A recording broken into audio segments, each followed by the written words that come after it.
Luke, how are you? Thank you. Nice to meet you. Thanks for having me, and thanks for interviewing me. You're welcome. Hope your questions aren't too hard. Yep. So would you mind if I asked a few questions about your role in the church? So I'm a priest in the Archdiocese here in Perth. I've been a priest now for 39 years, so a long time, well before you were born, and many others. Presently in the Archdiocese, I am the Episcopal Vicar for Education and Faith Formation, which is a long title, but essentially it means that I take the place of the Bishop or the Archbishop in the area of education in our Archdiocese and in faith formation. And I'm also part of the leadership team of the Archdiocese. So I'm with the Archbishop and Bishop Don and the Vicar General. We lead the Archdiocese of Perth. That is very interesting. You learn new things every day, people.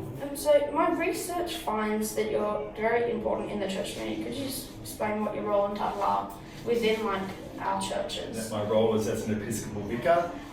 As I said, I'm part of the leadership team. So I see my role primarily in the Archdiocese as taking the place of the bishop, so in a sense being a shepherd. So I see my ministry as in the whole Archdiocese of Perth, rather than just in a parish.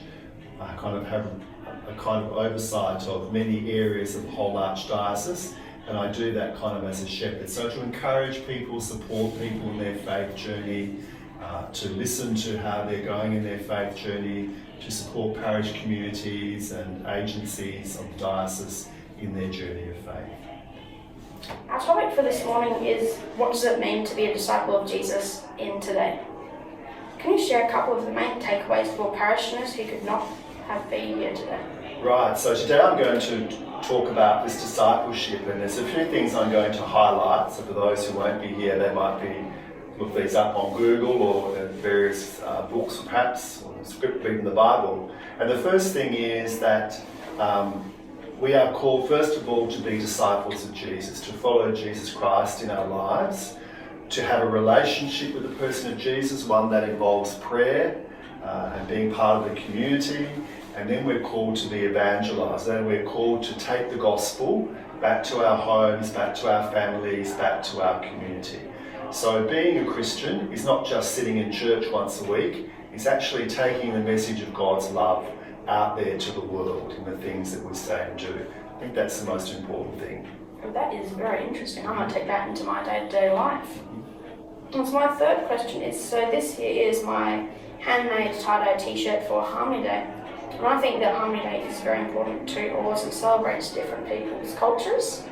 So what does Harmony Day mean to you in the church? Well, I think Harmony Day means the same thing in the church that it means for you. It really means, sharing in the different cultures. And when I go around some of the parishes in the Archdiocese, even here this morning, I see there's people from different countries and different cultures. And the great thing about being a Christian, particularly being a Catholic, is that we're universal. And the Catholic Church is for all peoples, regardless of what country you come from or what culture you have. And I think what unites us is our common faith in the person of Jesus Christ. So, in a way, the church should live Harmony Day every day. Yeah. And finally, the parish mission is celebrating who we are called to be in the spirit of Mother Teresa. So I'm very fortunate to be a student of Mother Teresa Catholic College. Her spirit is well and truly alive in our college. For the youth in the parish of this parish and the students of my school, what is one thing the church might do to re-engage the youth in the life of its parishes?